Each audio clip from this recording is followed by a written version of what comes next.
Na nita address kwa bahati mbaya nzuri ulichokiongea umeshakiongea before. Kwa hiyo unakizungumza kwa mara nyingine tena.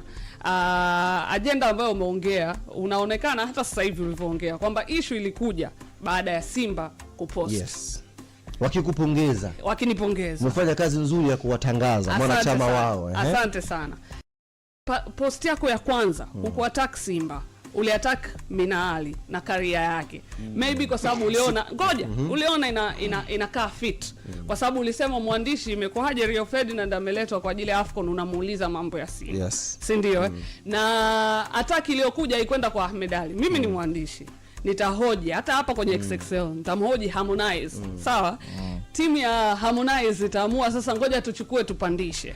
Ila mimi nipo kwenye kazi yangu, si ndio?